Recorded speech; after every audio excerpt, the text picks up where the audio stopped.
Why is this always the hardest part? Hi.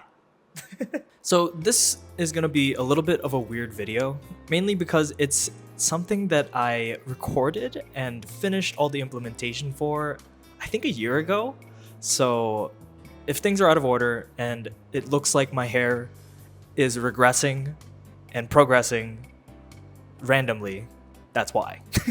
And I'm sorry, I guess. I kind of didn't want to let all of that footage go to waste, so I am making this weird mishmash of a video with some footage now and some footage in the past. Hopefully it turns out well. I hope you enjoy. So I guess the first place to start is the idea. Basically, I had been playing Smash a lot back in the day.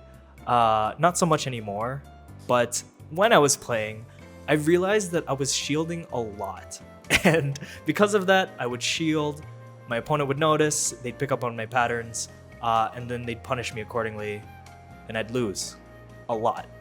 So I had the idea of coming up with some kind of a punishment for shielding so much, and I remember from Shark Tank that there was this one product called the Pavlok, and okay, I don't want to make any judgments, but it was this bracelet that when you used it, if you do something you don't want to do, you press the button and it shocks you. And so I came up with this idea of creating this script that whenever I would shield in the game, this bracelet would shock me. And that's what I did. So thinking back to how I implemented this, the most sensible approach would be to read whatever inputs from your controller, and then in that Python script, if you ever press like the shield button, then it would send whatever signal to the bracelet to give you a shock. But instead, I came up with the ingenious idea of sending controller input from my controller to my computer or a Raspberry Pi, and then on that Raspberry Pi, mirror those inputs to a switch, and also whenever I press the shield button, it would shock me. I'm pretty sure there was a limitation there, and that's why I did it that way.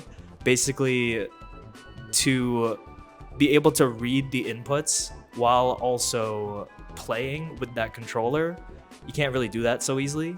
There might be a way. I don't know how. I don't really work with hardware or Bluetooth, so that's the way I did it. Too bad. Anyway, there were two major sources of code that I used. One was the Joy control, which allowed you to connect to whatever Bluetooth controller for a Switch, and be able to read inputs and also send inputs out to a Nintendo Switch. And the other one was the PyPav 2, which is some code that lets you actually interact with a Pavlok. Those were the two main things that I used. I would release my code, but it's kind of a mess of just those two code bases, so I'm not gonna release it. And also, I just don't want people using this code. It's probably deprecated, probably doesn't even work anymore. But anyway, those are the two pieces of code that I used. I mishmashed them together. If you want to do the same, I would probably look into those too.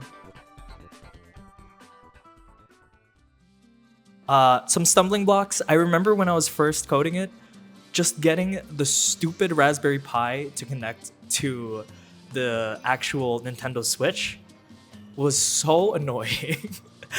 So much so that I have this one video from when I actually was able to connect them, and you can just hear how happy I was that they were able to connect with each other.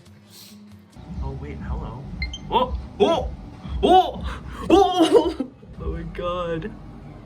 Dope. As for the actual Pavlok portion of testing things, I didn't have that much footage other than the first time I tried the Pavlok on maximum settings, like the maximum shock, and it was horrible. Here's a clip. Ooh! Ooh! Oh no! It feels like a muscle spasm. Oh my god! Oh no! So I guess that's it with respect to the actual explanation of things. It wasn't super involved. It didn't take super long to actually implement. Once I had everything working in terms of the code, it was time to actually play some games. And I streamed it on Twitch. And boy howdy, that was a fun time. I recorded a bunch of clips, and let's see a whole montage of it.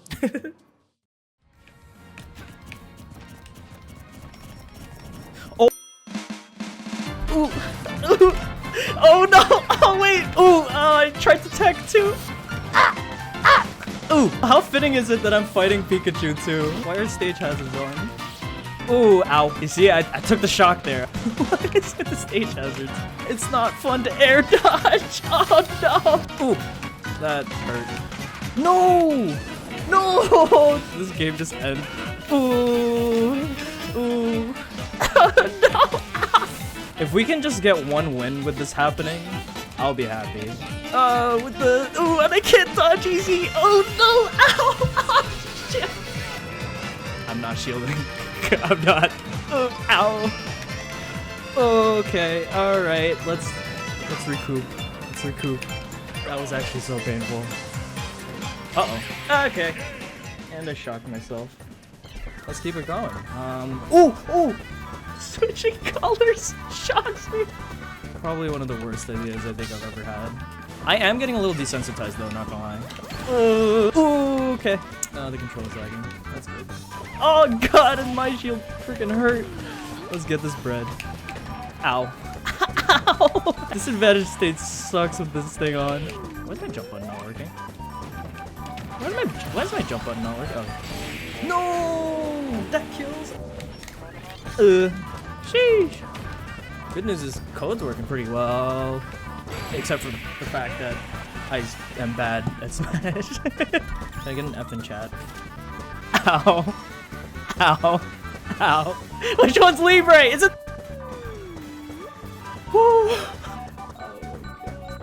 Is that Steve Harvey? What the heck? I can't lose to Steve Harvey.